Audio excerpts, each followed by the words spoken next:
प्रश्न उठ्छ मनमा कि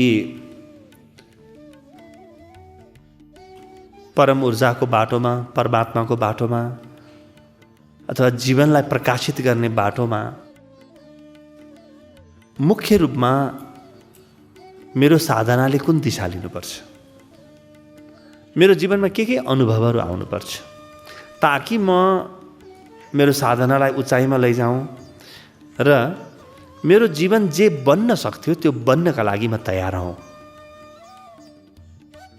जस हामी सानो सानो कामको लागि निवेदन दिन्छौँ त्यतिखेर हामी आफ्नो सिभी अथवा आफ्नो बायोडाटा हामी एट्याच गर्छौँ, भन्छौँ कि मेरो यस्तो यस्तो प्रकारको योग्यता छ, मैले काम पाऊँ, मैले यति फलाना ठाउँबाट पढेको हो, यति वर्ष मेरो अनुभव छ, यति मान्छेसँग काम गरेको छु, यति परियोजना प्रोजेक्टहरू मैले सम्पादन गरेको छु, त्यस कारणले मैले काम पाऊँ।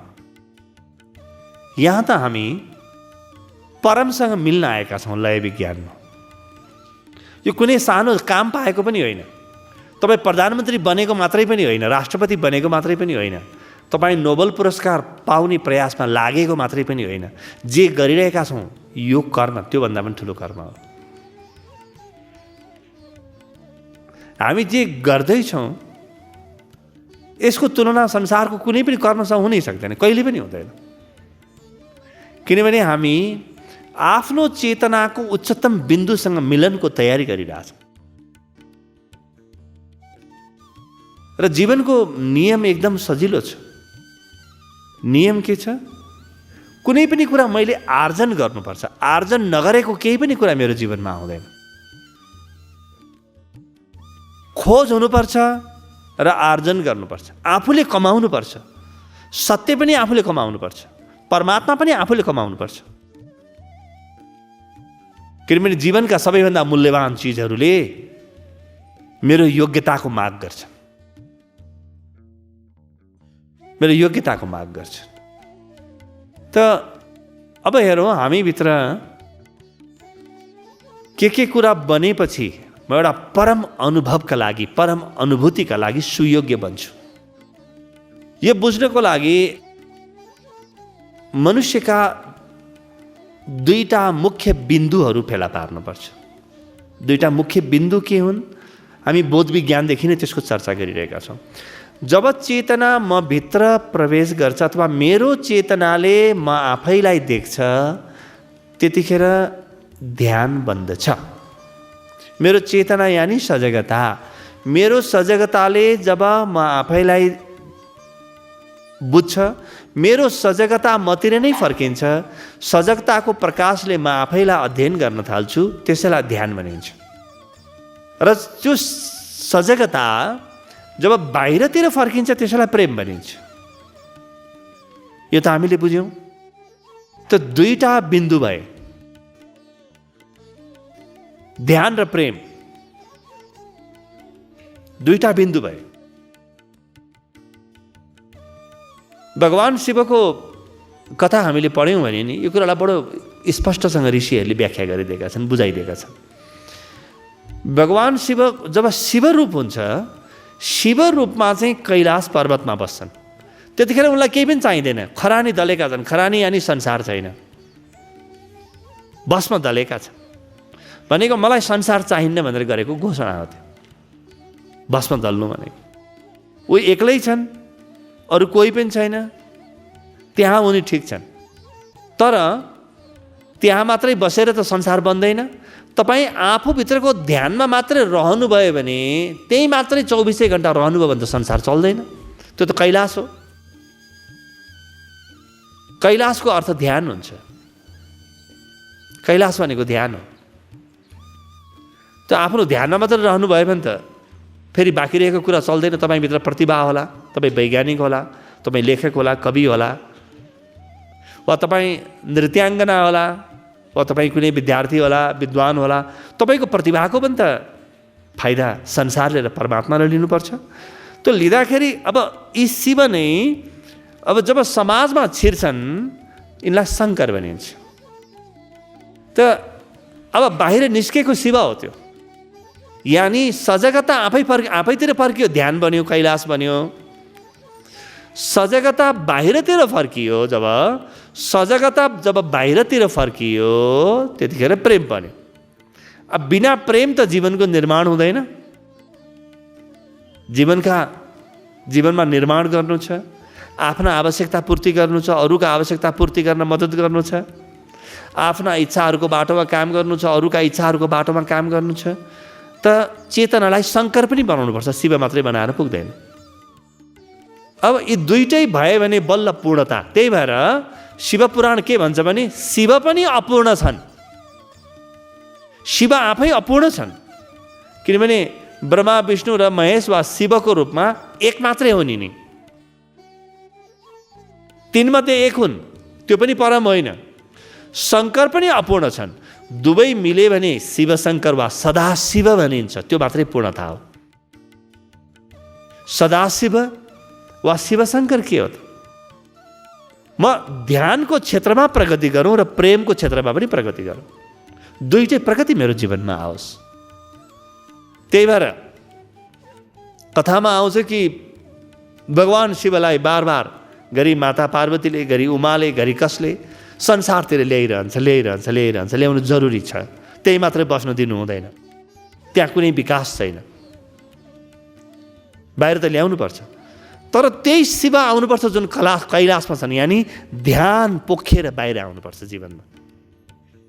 म भित्रको ध्यान पोखेर बाहिर आउनुपर्छ र त्यो प्रेम बन्नुपर्छ, ध्यान छचल्केर बाहिर आउनुपर्छ। अब बाहिर आयो त्यो प्रेम बन्छ र प्रेमको सर्वोत्कृष्ट स्थिति के हो? भक्ति हो। त्यो हामीले देख्यौँ। त्यही प्रेम पाक्दै पाक्दै भक्ति बन्छ। प्रेममा केही प्राप्त गर्ने आकाङ्क्षा पनि हुनसक्छ। सामान्यतया त्यो प्रेममा केही प्राप्त गर्ने आकाङ्क्षा हुन्छ, अपेक्षा हुन्छ प्रेममा। तर जब प्रेम छ तर केही प्राप्त गर्ने अपेक्षा नै सिद्धियो, त्यही भक्ति बन्छ। त्यही प्रेम जब अपेक्षा रहित हुन्छ त्यतिखेर भक्ति बन्छ। भक्ति नै मुक्ति हो। एकातिर ध्यान मुक्ति हो, ध्यान दिनु होला, तपाईँभित्रको कैलाश पनि मुक्ति हो, र अर्कोतिर भक्ति पनि मुक्ति हो। यी दुवैलाई मुक्ति भनिन्छ। तर ध्यान र भक्ति दुवै जब एकै ठाउँमा आउँछन् त्यसलाई मोक्ष भनिन्छ, मुक्ति मात्रै होइन। मोक्ष मुक्तिभन्दा धेरै माथिको अवस्था हो। किन मोक्ष माथिको अवस्था हो भने नि परमात्मा निष्क्रिय पनि छ, सक्रिय पनि छ। परमात्मा निराकार पनि छ, साकार पनि छ। परमात्मा निर्गुण पनि छ, सगुण पनि छ, दुवै छ। यदि निर्गुण मात्रै परमात्मा हो भने सगुण चाहिँ के हो त? सगुण पनि हो। जब वो निर्गुण पनि बन्छ, सगुण पनि बन्छ, जब वो ध्यान पनि बन्छ, भक्ति पनि बन्छ, दुवै बन्छ, त्यसलाई सबैभन्दा ठुलो उचाइ भनिन्छ। त्यसलाई मोक्ष भनिन्छ मनुष्यको जीवनमा। त्यो मोक्ष त्यतिखेर घटित हुन्छ जब म भित्रको ध्यानको पराकाष्ठामा डुब्न सक्छु, यानि साक्षी, ध्यानको पराकाष्ठा यानि बोध, र सँगसँगै म मेरा जीवनका व्यवहारहरूमा प्रेम लगेर त्यो प्रेमलाई भक्ति पनि बनाउन सिक्छु। त्यसकारणले परमात्माको बाटोमा जब दुईटा योग्यता लेखिएका छन्, एउटा ध्यान, अर्को भक्ति, र यो दुईटै सँगसँगै आउनुपर्छ। एक्लै आएर केही पनि हुँदैन, यो दुईटै सँगै आउनुपर्छ। त्यही भएर शिव र शङ्कर, अथवा चाहिँ देवीहरूको उपमा प्रयोग गर्ने हो भने, देवी पुराणलाई प्रयोग गरेर हेर्ने हो भने ध्यानलाई काली भनिन्छ र प्रेमलाई गौरी भनिन्छ। त काली र गौरी दुईटालाई मिलाएर दुर्गा भनिन्छ। त दुर्गा तत्त्व के हो? दुर्गा तत्त्व मोक्ष हो। त्यही भएर हामी काली पूजा मात्रै भन्दैनौँ, गौरी पूजा मात्रै भन्दैनौँ, हामी दुर्गा भन्छौँ। तपाईँले सप्तशती चण्डी कसैले पढ्नुभएको छ र बुझ्नुभएको छ भने त्यहाँ के हुन्छ भने काली प्रकट हुन्छन्, तर काली आफैमा केही पनि हुन्न, उनी असहाय हुन्छन्। सबै देवी देवताहरूले, चण्डीको दोस्रो अध्याय पढ्नुहोस् त, तेस्रो अध्याय पनि, सबै देवी देवताहरूले उनलाई विभिन्न प्रकारका हतियारहरू दिन्छन्। ब्रह्माजीले के दिए? ब्रह्माजीले कमण्डलु दिए रे, अनि फलानाले के दिए रे, त्यो नदिए त उनी गौरी बन्नै सक्दैनन् नि। तपाईँ ध्यानमा मात्रै हुनुहुन्छ भने बाहिरको संसारको निर्माणै हुँदैन। र यो दुइटै मिलेर मात्रै पूर्णता हुन्छ। साकार र निराकार दुवै, सगुण र निर्गुण दुवै, यी सँगै आउनुपर्छ। त जब ती काली नभए पनि फेरि हतियार दिएर के गर्नु? काली छैनन् उसलाई हतियार दिएर के गर्नु? बिना काली हतियार दियो भने त हतियारको दुरुपयोग हुन्छ। तपाईँभित्र ध्यान छैन, अलिअलि प्रेम चाहिँ जन्मिँदैछ, त्यो प्रेमलाई तपाईँले कहाँ लगाउनुहुन्छ? त्यो भित्रको ध्यान, बाहिर चाहिँ प्रेम पाकेर भक्ति बनेको अवस्था, यो दुईले जब शिखर छुन्छ त्यतिखेर परमात्मासँग मिलन हुन्छ। किनभने परमात्मा हाम्रो जीवनको सर्वोत्कृष्ट उचाइ हो। जहाँभन्दा अगाडि जीवन जानै सक्दैन त्यही परमात्मा भेटिन्छ। जुनसुकै विधाबाट तपाईँ प्रयास गर्नुहोस्, यदि तपाईँ बाँसुरी बजाउँदै बजाउँदै अन्तिम स्थितिसम्म पुग्नुहुन्छ, बाँसुरीको भगवान कृष्णले बजाए चाहिँ, जहाँ बाँसुरी वादन नै ध्यान र भक्ति बन्छ भने तत्काल बाँसुरीको माध्यमबाट तपाईँ परमात्मामा पुग्नुहुन्छ। यदि तपाईँ कसैलाई प्रेम गर्नुहुन्छ, कसैको पनि प्रेममा हुनुहुन्छ, तपाईँ को भन्ने अर्थ नै छैन। प्रेमी प्रेमिका नै किन नहोस्, त्यो प्रेममा तपाईँ त्यो प्रेमको गहिराईमा ध्यान भक्ति दुवैलाई छुन सक्नुहुन्छ भने त्यही व्यक्ति तपाईँको जीवनमा परमात्मा बनेर आउँछ। त्यो व्यक्तिमा तपाईँ परमात्माको रूप देख्न थालिहाल्नुहुन्छ। तपाईँको चेतनाले जब उचाइ लिन्छ, यस्तो उचाइ जहाँभन्दा अगाडि खुला आकाश मात्रै छ, त्यहाँ परमात्मालाई तपाईँ स्पर्श गर्न थालिहाल्नुहुन्छ। सकारात्मक कुरा त के गर्ने र नकारात्मक कुरालाई हेरौँ, अलिकति नकारात्मकलाई हेरौँ। रावणले के गरे? भगवान रामसँग यति घृणा गरे, यति वैमनस्य गरे, त्यो वैमनस्यको अन्तिम बिन्दुमा पुगेपछि राम आए। कुनै पनि भावलाई, जीवनमा रहेका कुनै पनि कुरालाई त्यसको उत्कर्षसम्म जति तान्न सक्नुहुन्छ त्यति, त्यसको अन्तिम निष्पत्तिसम्म पुर्यायो भने त्योभन्दा अगाडि परमात्माको क्षेत्र प्रारम्भ भइहाल्छ। यदि तपाईँलाई रुन आउँछ र पुरै सिद्धिने गरी रुनुभयो भने त्यही रोदनबाट तपाईँ परमात्मामा आम फाल्नुहुन्छ। यदि तपाईँ बगैँचामा काम गर्नुहुन्छ, फुलसँग काम गर्नु, र फुलसँग काम गर्दा गर्दै अथवा आफ्नो बगैँचामा काम गर्दा गर्दै तपाईँको चेतनामा ध्यान र भक्ति जन्मिन सक्छ। यो घटित भयो भने तपाईँ तत्काल त्यो परमको अनुभवमा पुगिहाल्नुहुन्छ। जीवन विज्ञानमा हामी यहाँ भेला भएर लय विज्ञान किन गरिरहेका छौँ? किनभने तपाईँले आफ्नो चेतनालाई परममा पुर्याउने तालिम दिनुभएकै छैन। घरमा त्यो तालिम उपलब्ध छैन, विश्वविद्यालयमा छैन, विद्यालयमा छैन, परिवारमा छैन, पत्रपत्रिकामा छैन, टेलिभिजनमा छैन, युट्युबमा छैन, अनि के गर्नुहुन्छ तपाईँले? हो त हामी यहाँ बसेर के गरिरहेछौँ त? आफ्नो चेतनाको उचाइ छुने प्रयास गरिरहेछौँ। एकपटक यहाँ चेतनाको उचाइ छुनुभयो भने तपाईँ भोजन पकाउँदा पकाउँदा पनि त्यही चेतनाको उचाइमा पुग्न सक्नुहुन्छ। तपाईँ पढ्दा पढ्दै पनि त्यही चेतनाको उचाइमा पुग्न सक्नुहुन्छ। तपाईँ आफ्नो परिवारको सदस्य कसैसँग बसेर प्रेममा हुनुहुन्छ, तपाईँ त्यो प्रेमले पनि तपाईँलाई फेरि यही अनुभूति दिन्छ जुन लयमा पुग्नुभयो, तपाईँ जुन अनुभूतिमा पुग्नुहुन्छ। तर यसका लागि तपाईँले आफ्नो चेतनामा निरन्तर काम गर्नुपर्छ। यहाँ लय विज्ञानमा हामी त्यो चेतनाको अन्तिम उचाइ छोइहाल्छौँ। साधना पद्धति भनेकै त्यही हो। जुन कुरा तपाईँलाई जन्म जन्म लाग्थ्यो, साधनाले केही घन्टामा केही दिनमा गरिदिन्छ, त्यति नै हो। साधना भनेको जेट स्पिडमा यात्रा गर्नु हो। यसै पुरानै अनुभवको आधारमा पनि तपाईँ 2-400 जन्ममा यहाँ पुगिहाल्नुहुन्थ्यो, लाग्थ्यो समय, अथवा यही जन्ममा पुग्नुहुन्थ्यो कि कुनै दिन। चेतनाको तीव्रता छ, सजगताको पराकाष्ठा छ तपाईँको जीवनमा भने तपाईँ आफै पनि पुग्न सक्नुहुन्थ्यो होला। तर जीवन छोटो छ, किन धेरै जोखिम लिने भनेर यहाँ बोलाएको हामीले। बोलाउनुको कारण चाहिँ यो कि जब यत्रा विधि ऋषिहरूले बनाएको सुपर फास्ट सटल सर्भिस छ, जेट स्पिडमा जाने, रकेटको स्पिडमा जाने साधनाको विधि छ भने त्यो दैनिक काम गर्दा गर्दै तपाईँ थाकेर रोएर कराएर किन मर्नुहुन्छ बेकारमा? त्योभन्दा पहिले नै आफ्नो चेतनाको परम उचाइ छुनुस्। त्यस कारणले यहाँ बोलाएको। त्यो यो चेतनाको परम उचाइमा जाँदाखेरि यी दुईटा कुरालाई सदा ध्यान दिनुपर्छ। ध्यान केमा दिने कि मलाई ध्यान होस् अनि भक्ति होस्, दुईटै कुरामा म प्रगति गरौँ। भक्तिमा के छ? प्रेम छ। प्रेममा के छ?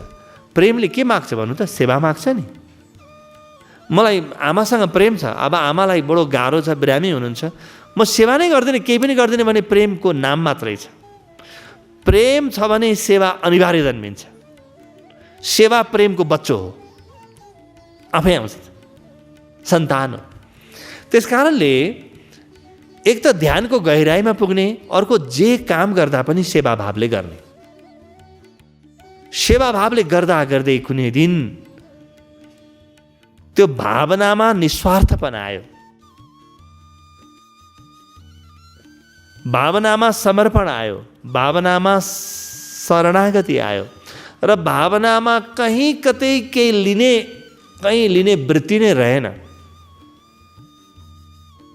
त्यो गर्नुको आनन्दमा उपलब्ध तपाईँ हुनुभयो भने भक्ति पनि घटित भयो। त ध्यान र भक्तिको अपूर्व सङ्गमबाट जीवनको मोक्ष फलित हुन्छ। आजसम्म हामीले मनुष्यको इतिहास हेऱ्यौँ, अध्यात्मको इतिहास हेऱ्यौँ भने एउटा मात्रै खुट्टा टेकेर हिँड्न खोज्ने मान्छेहरू धेरै भए। कि ध्यान वा ज्ञान मात्रै छ कि भक्ति मात्रै छ? यो एक खुट्टे मान्छेको कथा हो यो। वा एउटा मात्रै आँखा लिएर हिँड्न खोजेको? भगवान्ले दुईटै आँखा दिएका छन्, दुईटै आँखालाई प्रयोग गर्नु तपाईँ। चेतनाका दुईटा परम उचाइहरू जब छुन सकिन्छ त एउटैमा किन चित्त बुझाउने? फेरि चित्त बुझाएर जीवनमा मुक्ति घटित हुन्छ, मोक्ष त घटित हुँदैन। मोक्ष त म जे बन्न जन्मिएको थिएँ त्यो पुरै बनिसकौँ। मेरो चेतनाले जुन उचाइ लिन सक्छ त्यो पुरै उचाइ लियोस्। मेरो चेतनालाई अनियन्त्रित बनाइदिउँ, आकाशमा उडोस् चेतना। र यसले जुन नवनीतहरूको स्पर्श गर्न सक्छ, जुन महाआनन्दहरू स्पर्श गर्न सक्छ, ती आनन्दहरू स्पर्श गर्न सकोस्। आफूभित्रको परम आनन्द र आफूलाई अरूमा हराउनुको परम आनन्द, यी दुईको संयोजन। आफूभित्रको परम आनन्द भनेको ध्यानको आनन्द हो र म अरूमा हराएँ भने भक्ति भयो। ध्यान र भक्तिको यो दुईटा तराजु जब सन्तुलनमा आउँछ नि, व्यक्तिको जीवन परम बन्छ। त्यो तपाईँको मेरो जीवनको कथा हो, कहीँ बाहिरको होइन। यो कुनै सिद्धान्त पनि होइन, अरू कसैले गर्दैन काम पनि होइन। तपाईँको चेतनाको उचाइका लागि तपाईँले काम गर्नुपर्छ। तपाईँले पेट भर्नका लागि आफैले खानुपर्छ, अरूले खाएर तपाईँको पेट भरिँदैन। त्यो चेतनाको उचाइको लागि हामी आफूले काम गर्नुपर्छ। जुन घडी मेरो चेतनाले यी दुईटा उचाइ लिन्छ, ध्यानको अनि भक्तिको, त्यस दिन हेर्नु होला कि तपाईँको तराजु भरियो। अब तराजु भरियो भने त्यहाँ परमात्माको आगमन सोझै हुन्छ, नभइकन केही उपाय नै छैन। त्यो नियम हो, त्यो ब्रह्माण्डको नियम हो। जब पनि मेरो चेतनाले उचाइ लिन्छ त्यसले सर्वोच्चलाई छुन थाल्छ, सर्वोत्कृष्टलाई छुन थाल्छ। त्यस कारणले हामी यहाँ कुनै पनि प्रकारको सम्झौता गर्दैनौँ, नो कम्प्रोमाइज एट अल। जे बन्न सक्छौँ पुरै हामी त्यसको अभ्यास गर्छौँ। यहाँ मात्रै किन, घरमा, परिवारमा, जहाँ चाहिँ तपाईँ जे बन्न सक्नुहुन्छ, जति उचाइ लिन सक्नुहुन्छ, त्यो दुईटै उचाइ लिएपछि बल्ल जीवन एउटा पूर्णतामा पुग्छ। र यो पूर्णता आजको मनुष्यको पूर्णता हो। आजको मनुष्य एकाङ्गी छैन कि यो ध्यानबाट मात्रै हाम फालोस् या भक्तिबाट मात्रै हाम फालोस्, त्यस्तो होइन। अब तपाईँ म यो पूर्णतालाई छुनुपर्छ र हाम्रा ऋषिहरूले देख्न खोजेको पूर्णता चाहिँ यो। केही अधुरा प्रयोगहरू भए अध्यात्ममा, तिनैबाट हामीले गलत पाठ सिक्यौँ। गलत पाठ सिक्नुपर्छ भन्ने जरुरी केही छैन। सही पाठ हाम्रो अगाडि छ, त सही पाठको आधारमा हामी अघि बढ्न सक्छौँ।